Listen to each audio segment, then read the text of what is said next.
Welcome. I hope you enjoy this TEDed presentation on inclusion for the academically gifted student. The purpose of this video is to advocate ways to support inclusion for gifted students. These students are important and deserve the best education possible. Most of the time when people talk about inclusion, it is related to students with academic disabilities. According to Merriam-Webster Dictionary, inclusion is the act of including. However, I personally believe that all students should be included in the general ed classroom.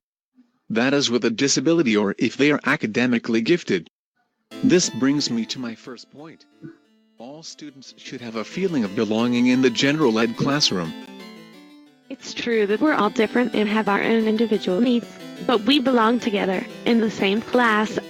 Before I share my ideas on how to support these students, let's take a look at what it means to be gifted.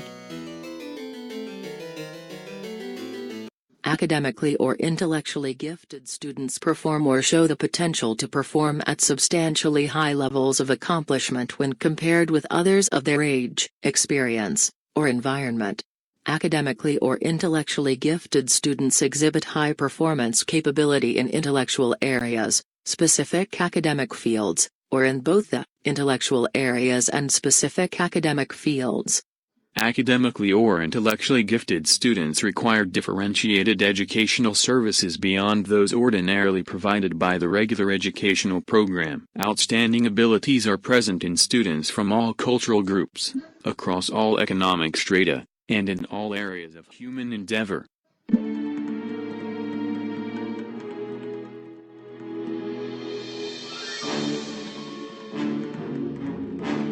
Let's take a closer look at the state of North Carolina. In the recent year of 2013, approximately 8% of the student population was identified as gifted.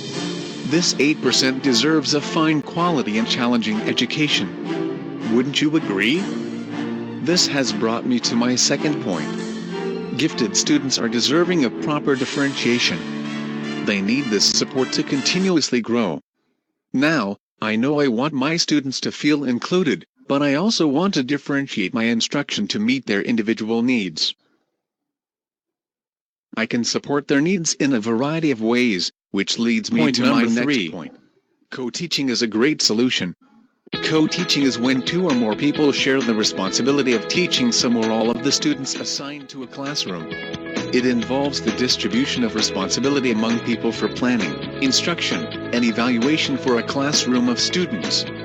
Another way of saying this is that co-teaching is a fun way for students to learn from two or more people who may have different ways of thinking or teaching. Some people say that co-teaching is a creative way to connect with and support others to help all children learn. Others say that co-teaching is a way to make schools more effective. There are 5 common approaches to co-teaching. 1. Teach, 1. Support. With this model, one teacher has the primary responsibility for planning and teaching, while the other teacher moves around the classroom helping individuals and observing particular behaviors. Parallel teaching.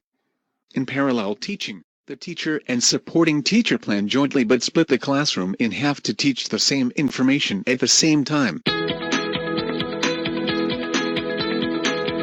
Alternative teaching. In alternative teaching, one teacher manages most of the class while the other teacher works with a small group inside or outside of the classroom. The small group does not have to integrate with the current lesson. For example, a teacher could take an individual student out to catch him or her up on a missed assignment. Station teaching. Both teachers divide the instructional content, and each takes responsibility for planning and teaching part of it. In station teaching, the classroom is divided into various teaching centers. The teacher and student teacher are at particular stations. The other stations are run independently by the students or by a teacher's aide. Team teaching.